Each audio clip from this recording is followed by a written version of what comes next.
Alors, Monsieur Leroy, vous êtes le président de l'association de l'ouvrage du Fort de Fermont et premièrement, on vous remercie de nous recevoir pour cette petite visite.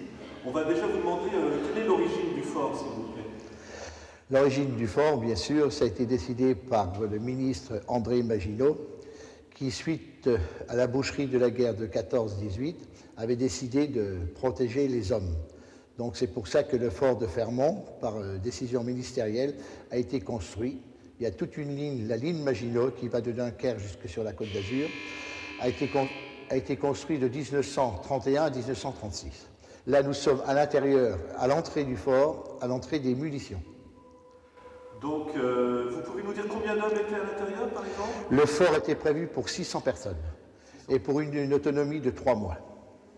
Un petit rapide historique, qu'est-ce qui s'y est passé durant la guerre, par exemple? C'est-à-dire que le fort de Fermont n'a réellement entré en action qu'en mai juin 40. C'est un des seuls forts de la ligne Maginot qui s'est battu, qui a essuyé l'offensive des canons allemands pendant, on peut dire, une journée. Est-ce que vous pouvez nous dire s'il y a eu des blessés ou voire même des morts dans ce fort? Il y a eu un seul mort, le soldat Piton, à l'entrée des hommes, qui a été tué par un éclat. Okay. On vous suit pour la visite? Oui, pas de problème. Ben là, aussi une exposition vivante, on va dire, parce que vous montrez un petit peu les conditions de vie dans le fort. Mais là, c'est la reconstitution d'un PC de commandement.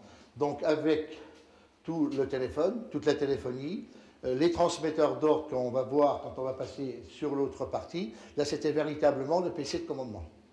C'est une reconstitution de tous les éléments qu'on a retrouvés dans le fort et qui ont été aménagés.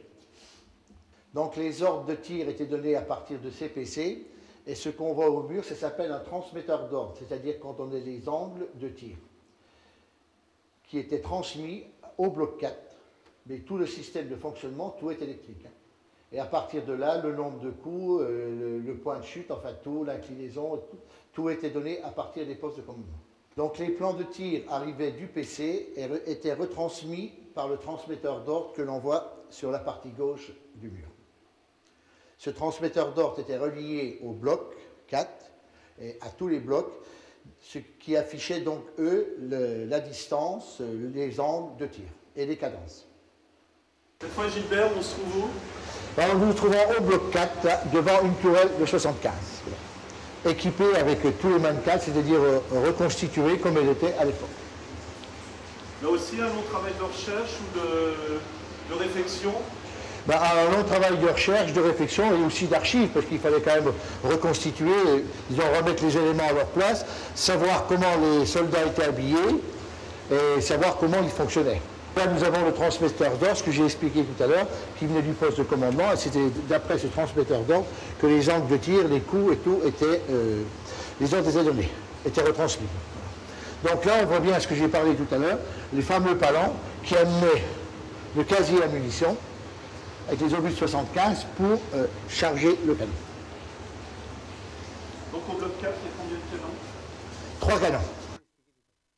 Donc là, c'est le musée intérieur qui a été aménagé dans le magasin M1, où là, on retrouve pratiquement tous les appareils de mesure et une grosse partie des armes qui ont servi pendant la guerre de 40. Donc à l'entrée, je vous ai dit que le fort avait servi de mai à juin, puisque voilà la preuve devant les panneaux. Le 12 mai 40, le fort de Fermont ouvre le feu sur Cône, sur la route nationale 18. Le 16 mai, le capitaine Aubert remplace le commandement Bousse à la tête de l'ouvrage.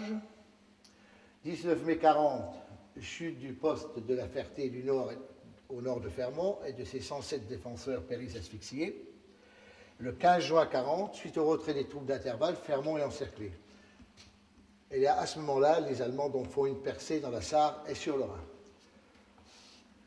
Le 17 juin, l'incendie se déclare à l'usine et n'est maîtrisé qu'avec peine.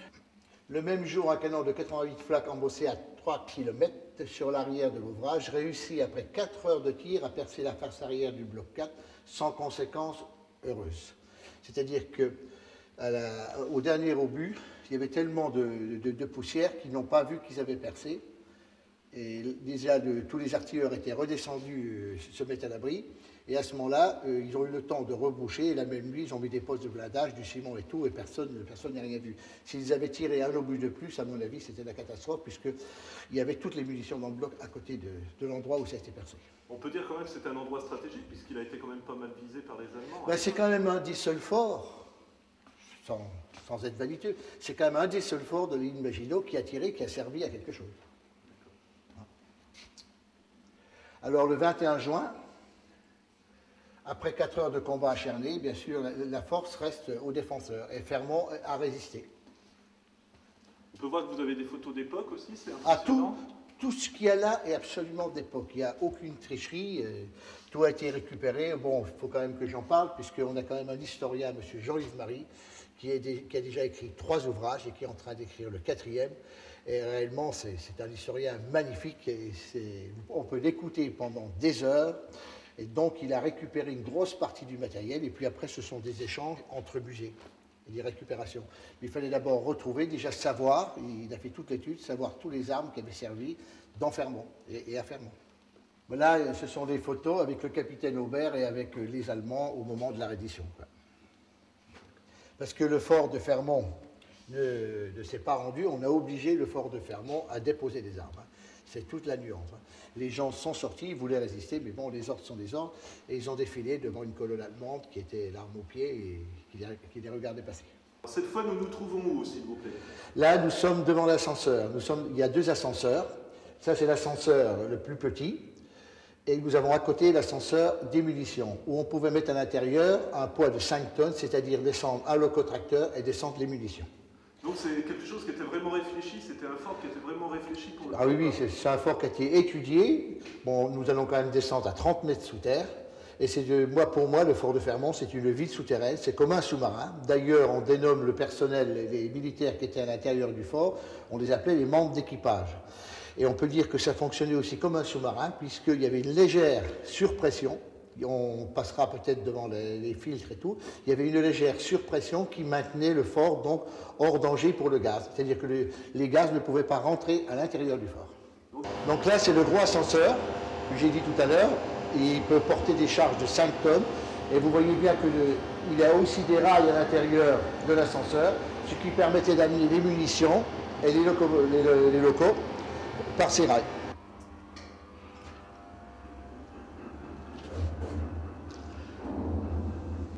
Voilà, donc là, nous sommes dans la galerie principale, nous sommes à 30 mètres sous terre, et là, vous avez toute la description de tous les blocs de combat. Le fort de Fermont comporte 7 blocs de combat, donc vous voyez le détail, mais je vais quand même vous faire. Le bloc 1, une tourelle de 2 canons de 75-33, le bloc 2, une tourelle de mitrailleuse ouest, le bloc 3, observatoire et PC, le bloc 4, casemate d'artillerie de 3 canons de 75-32, le bloc 5, tourelle de 2 mortiers de 81, le bloc 6, tourelle de mitrailleuse Est, le bloc 7, casemate avec canon de 47 et mitrailleuse. Au total, je vous ai dit tout à l'heure, 600 militaires. Bon, là, on dit 580 militaires, 75 sous-officiers et 21 officiers. Nous sommes donc ici à la gare, à la jonction de l'entrée du magasin M1. Et l'autre voie, ces 2 voies-là, servent à rejoindre le bloc 4, donc avec une locomotive et des wagons. Cette salle a servi pour plusieurs raisons. C'est-à-dire que pendant la période de guerre, on mettait un drap au fond et il y avait des projections de films. Et elle servait aussi de culte. Il y avait un prêtre qui venait dire la messe aussi de temps en temps. Alors à signaler que la locomotive, c'est un élément important du fort de Fermont? Ah ben, c'est-à-dire qu'il y a quand même plus d'1 kilomètre de galerie et le parcours du train actuellement fait 1 kilomètre. Donc il fallait monter les munitions, mais les hommes n'empruntaient jamais le train. Les hommes étaient toujours à pied, que ce soit les ascenseurs, ils n'empruntaient pas non plus les ascenseurs, ils ne descendaient pas les escaliers. C'était une règle, un standard. La locomotive fonctionne tous les jours, ça doit être un élément de fierté pour vous? Ah ben je pense bien. Bon, nous avons 3 locaux qui fonctionnent en permanence. Bon, il les rechange, hein. On m'a expliqué, puisque bon, il y a des gens qui sont là depuis beaucoup plus longtemps que moi, qu'avant, ils changeaient pratiquement toutes les semaines. Mais là, maintenant, les locaux sont au service. Je vous montrerai au passage, il y a la gare où sont réparées les locomotives. Bon, c'est tout électrique, hein, puisque ici, on est alimenté par du courant 600 volts. Hein. C'est-à-dire qu'on était branché, d'abord, le fort était totalement autonome. Hein. il avait ses 4 groupes électrogènes. 2 sont encore en service quand on en a besoin, parce qu'on fonctionne sous le JP, c'est-à-dire que quand le courant est trop cher, bon, on produit notre propre courant. Et quand il y a une panne, c'est pareil, on met les groupes en route, enfin on met les moteurs en route qui entraînent les groupes électrogènes et ça nous produit du courant.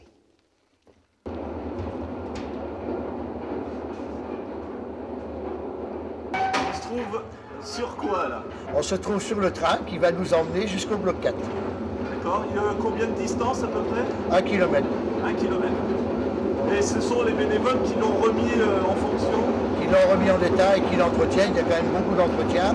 Il faut remplacer les voies usées, il faut les nettoyer. Pour les locomotives, c'est pareil. Donc là, nous passons à côté de la gare où ils sont entretenus. Et sur le parcours, nous allons donc passer devant la tombe, l'ancienne tombe du soldat Piton, qui est resté là quelques mois, le temps jusqu'à la fin de la guerre, pour être évacué.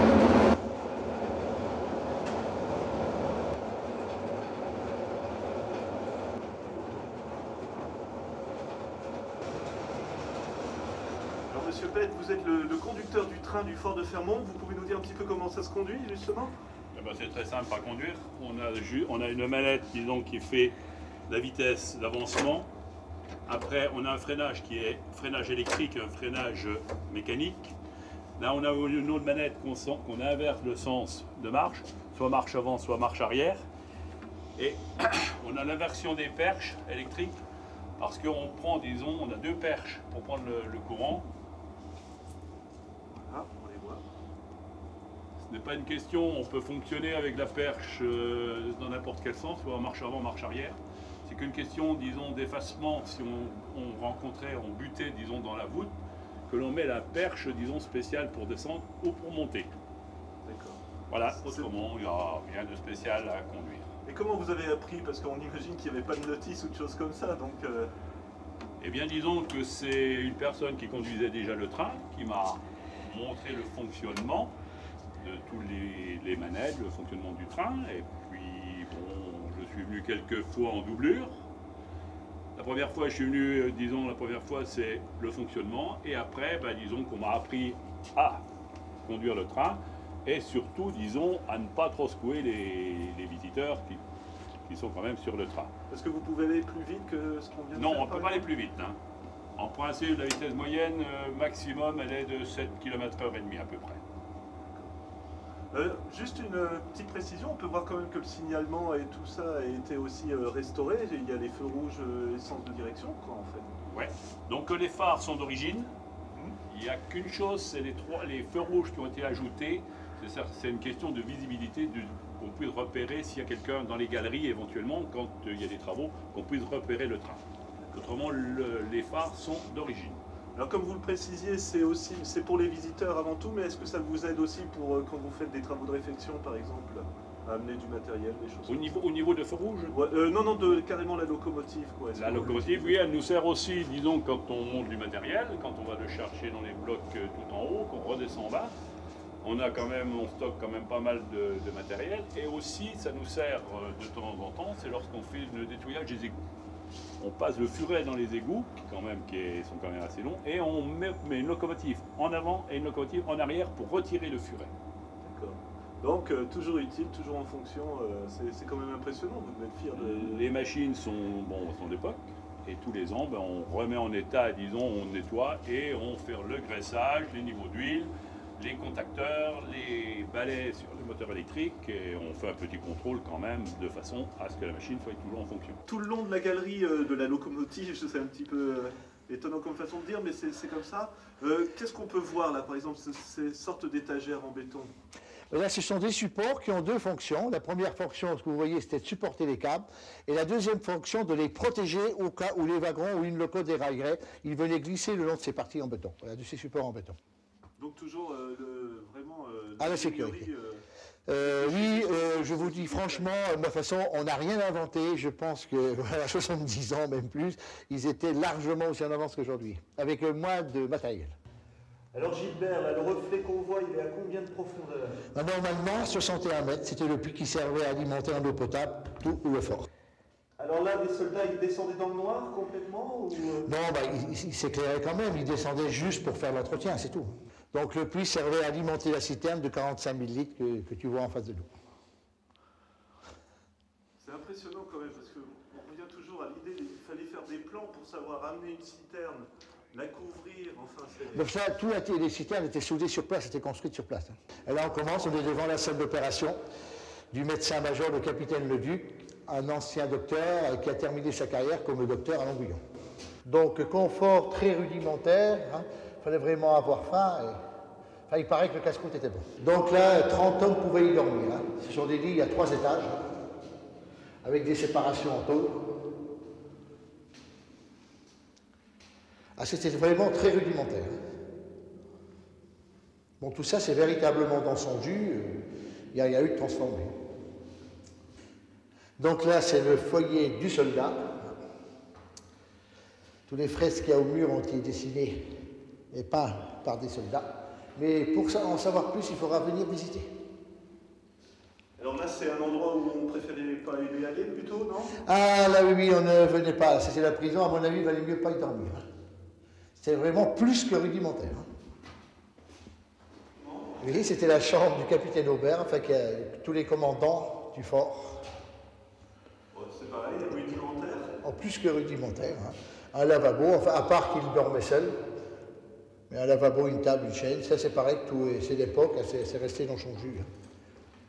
Ici, un endroit bien sympathique, Gilbert? Ah, c'est la partie la plus conviviale du fort, qui était équipée pour l'époque de bains-maries, de friteuses. Il y a même une éplucheuse à pommes de terre. Il y a un percolateur à café.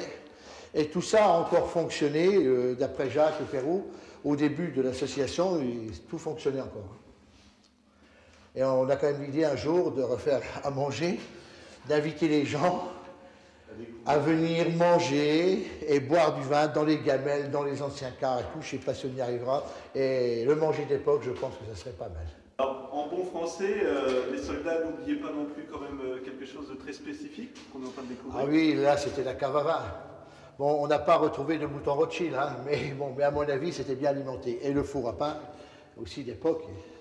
Donc comme ça confirme un petit peu ce que vous disiez, qu'ils mangeaient quand même pas mal. Oui, je pense de toute façon c'était la seule façon de leur remonter le moral et puis d'entretenir le bon état physique des troupes. Monsieur Petit-Genet, on se trouve où là dans le fort? Et vous vous trouvez dans l'atelier d'entretien du fort de l'ouvrage de Fermont, qui est à proximité de l'usine où se trouvent les moteurs diesel. C'est ici que toutes les interventions mécaniques se faisaient et l'outillage, perceuse, tout était à la disposition des mécanos.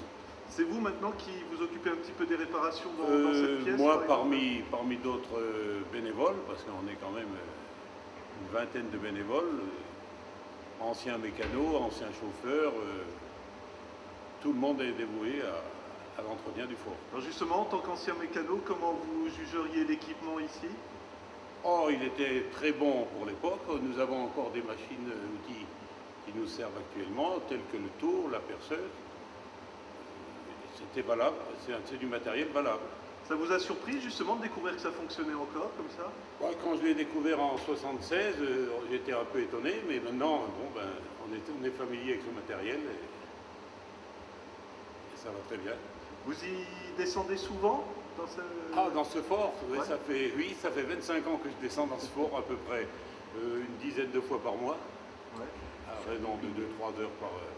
Vous êtes un des piliers alors de l'association? On peut dire un peu comme ça. Oui. Je suis certainement un des plus anciens. Je confirme. Je confirme. Maintenant, vous venez plus par plaisir, non, j'imagine? C'est quoi? C'est l'ambiance? Non, parce que c'est quand même...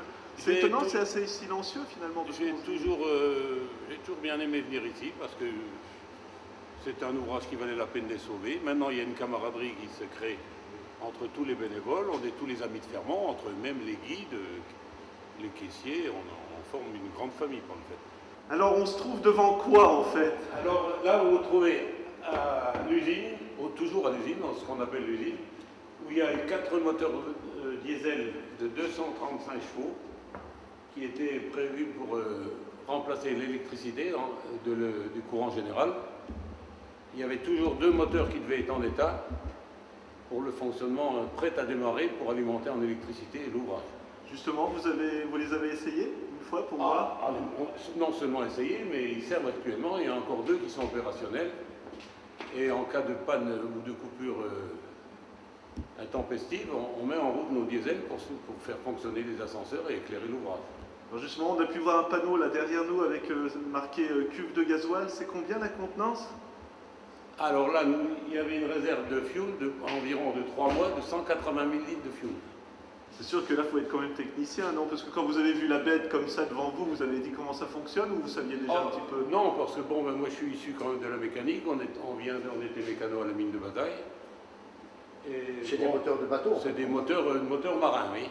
Des moteurs marins. Moteur assez lent, c'est de la grosse mécanique. On en a déjà refait certains. On a changé les soupapes, ainsi de suite. Donc vous n'étiez pas forcément perdu quand vous avez vu ce moteur alors? Non. Non, parce que bon, on avait déjà vu, on avait des moteurs sur des locotracteurs qui étaient presque aussi gros. Hein. Alors Gilbert, là on est dans une pièce assez étonnante, on dirait que ce sont quoi, une centaine de conteneurs qu'il y a, quelque chose comme ça? Oui, un peu moins, mais enfin, ça c'est la salle des filtres. Tout l'air était filtré. Si quelquefois les Allemands avaient mis du gaz pour essayer de tuer les gens à l'intérieur du fort, tout l'air était filtré et c'était impossible, comme il y avait une légère surpression, les gaz ne pouvaient pas rentrer à l'intérieur. Le fort de Fermont est le seul fort qui possède une galerie de liaison. Ce qu'on dit réellement, ce sont des égouts visitables qui permettent de rejoindre l'entrée des hommes à l'entrée des munitions. Il n'y a aucun autre fort en France qui a cette galerie de liaison. On peut dire que c'est la machine à laver de 1936, avec tout son modernisme. Alors Gilbert, ben là c'est un autre endroit assez intéressant parce que c'est pas seulement un fort où on se promène, mais il y a encore des objets d'époque et une curiosité par exemple à nous faire découvrir. Oui, ben là ce sont des tuyaux d'évacuation des égouts et vous voyez le calcaire à l'intérieur. C'est dans cet état-là que l'équipe de bénévoles qui a remis le fort en état les a trouvés. Donc aujourd'hui, tous les ans, tous les 2 ans, nous sommes obligés de les déboucher. Ça va si vite que ça, le calcaire, à apparaître ou... Bah oui, quand même, à certains endroits, on voit couler, ça coule rouge, tellement c'est... C'est-à-dire que quand les bénévoles ont récupéré le fort, il y avait quand même presque partout à l'intérieur 20 cm d'eau. Donc pourquoi? Parce que les tuyaux étaient bougés. On a du mal de s'imaginer que le diamètre, il ne reste plus que ça quand même. C'est d'ailleurs pour ça qu'ils sont là, c'est quand même pour montrer aux gens le travail qu'il y a à faire de maintenant. Bon, tous les autres appareils, c'est d'époque. Hein. Il y a une perceuse atelier, hein. Il y a un ancien poste à souder, il y a une presse, il y a des filtres, hein. Ventilateurs, enfin affût de mitrailleuses de 1915. Ce sont tout du matériel. Certains matériels étaient à l'intérieur du fort et d'autres ont été récupérés et prêtés par d'autres forts. Hein. Mais tout le matériel qui est à l'intérieur du fort de Fermont est de 1940 et de la guerre de 40. Alors là, nous nous trouvons en dessous de la clé de voûte. Hein. C'est la dernière pierre qui a été mise pour terminer la voûte du fort. Donc, elle a été taillée en clé de voûte par le maçon qui a mis ses initiales, hein, BG. Vous saviez qu'elle était là ou est-ce que vous êtes tombé dessus par hasard? Non, ben les gens savaient qu'elle était là. Non, ils l'ont découverte. Les premiers bénévoles qui sont rentrés dans le fort l'ont découverte et puis ont regardé. C'est pour ça qu'on a mis un panneau en face. D'accord.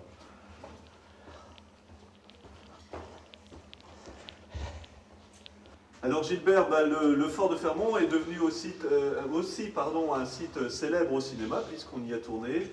Rivière pourpre numéro 2, les anges de l'Apocalypse. Bon, nous avons vécu 15 jours formidables, parce que là, j'avais mis à contribution tous les bénévoles. Au départ, on ne sait jamais à quoi on s'engage. Quand on a vu le nombre de camions, le matériel et le nombre de personnes qu'il fallait pour tourner un film. Donc là, on est même juste devant une scène qui a été tournée, mais bon, je ne dis pas laquelle. Les gens qui iront voir le film verront qu'est-ce qu'il y avait derrière ce mur, enfin, devant, disons, les panneaux qui cachaient ce mur. Bon, c'est vrai qu'au départ, c'était un projet formidable, mais on a eu quand même eu peur pendant toute la durée du film, quoi, parce que, je vous dis, le nombre de personnes, les 3 locomotives étaient en route, hein, les 3 locaux marchaient, il y avait une loco avec une caméra embarquée, une pour le transport du personnel et une autre pour le transport du matériel. Et tous les jours, pendant une douzaine de jours sur les 15, on a tourné des scènes, même la nuit et tout, c'était quelque chose de formidable. Bon, très peu de monde était autorisé à rentrer à l'intérieur du fort. Et là, je crois que je peux féliciter toute l'équipe des bénévoles qui étaient donc les conducteurs de train, qui ont même participé à des scènes, mais qu'on ne voit pas parce qu'ils sont habillés comme les moines. Et tout le monde a fait un travail formidable. Et pour l'équipe technique du film même, vous rendez aussi hommage à des gens? Ah oui, là, je rends hommage aux intermittents du spectacle parce que je ne pensais pas qu'ils pouvaient fournir un travail aussi important. On ne se rend pas compte, ce sont des vraies fourmis. On a l'impression qu'ils ne travaillent pas, mais moi je les ai suivis pendant toute la période du film. Et tout le monde a sa tâche, tout le monde a sa place, à des moments différents, mais tout le monde travaille. Donc on peut inviter les gens à regarder le film, même s'ils n'aiment pas trop le policier ou le fantastique, mais ne serait-ce que pour découvrir le site qui est vraiment bien mis en valeur. Oui, on m'avait dit à la signature du contrat que le fort de Fermont paraîtrait dans le film une douzaine de minutes. Et en fin de compte, il paraît plus que ça, il paraît 15 minutes. Mais bon, bien sûr, il y a tous les aménagements qu'on voit, on voit les galeries, on voit Jean Reno, Benoît Magimel qui court à l'intérieur et tout. Et tout ça, on les a vus de nos propres yeux, et c'est vrai que c'est impressionnant. Je n'avais jamais vu... Je n'avais jamais approché la réalisation d'un film, et là, je peux vous dire que c'est vraiment impressionnant. Et c'est formidable. Mais alors, il y a un matériel, puis il y a un travail, tout metteur en scène, caméraman, tout le monde qui travaille, tous les secrétaires, c'est inimaginable le boulot que les gens peuvent faire. Puis je vous dis, il n'y a pas d'heure. Hein. On recommence des scènes 10, 12, 15 fois, ça n'a aucune importance. Personne ne dit rien, tout le monde reprend sa place et recommence. Et autant... Jean Reno, Benoît Magimel, aussi et Christophe Herly. Quand on voit Christophe Herly avec l'âge qu'il avait, quand on a tourné des scènes, j'étais vraiment impressionné. Un beau souvenir alors. Ah oui, un souvenir, j'ai vécu là 15 jours vraiment formidables. Prêt à recommencer. Mais justement, une question, est-ce qu'il y a des gens, des touristes qui vous ont appelé suite à... Ah oui, là, bon, on est un petit peu déçus, parce que les gens qui nous appellent pour venir voir suite à la vision du film nous disent on voudrait voir les décors où le film Les Rivières Pourpres 2 a été tourné. Nous, on pensait qu'ils venaient nous voir pour notre patrimoine, mais non, ils veulent voir les scènes, enfin les endroits où les scènes ont été tournées. Ça devient un patrimoine culturel cinématographique aussi, alors. Ah oui, et là, on est très content quand même, bon, puisque malgré tout, à l'intérieur du fort, il n'y a eu qu'un seul soldat de tué, donc on pouvait se permettre Puis j'ai déjà eu quelques films de tournée par FR3 et France 2, mais bon, c'était pas dans le même style. Là, c'était vraiment un film d'action. Et disons que le fort s'y prêtait très bien. Alors Michel, vous faites partie aussi de l'association. Un petit peu votre fonction, qu'est-ce que vous faites alors? Bon, j'arrive la première, normalement j'ouvre les portes, j'arrête l'alarme, et puis je négocie toutes les entrées. Et je gère aussi tous les guides, les descentes aussi. Qu'est-ce qui vous a motivé pour rentrer dans l'association? C'est parce que le bâtiment il évoque quelque chose pour vous? Il est impressionnant? De réputation, oui. Puis bon, j'ai l'esprit comptable, donc ça me plaisait parce qu'il y a la comptabilité et puis le contact avec la clientèle. L'ambiance dans l'association, elle est comment? Formidable. Ouais. Formidable, tout se passe bien, dans la bonne humeur. C'est pour ça que j'ai accepté ce job, parce que tout se passe bien, ça va bien du plus jeune au plus ancien, tout. On est soudés, une équipe soudée, il y a l'esprit d'équipe et tout, c'est formidable. Donc on peut dire aux gens, quand ils viendront ici, le premier visage qu'ils voient, c'est vous? Non, je ne suis pas la seule caissière. Hein.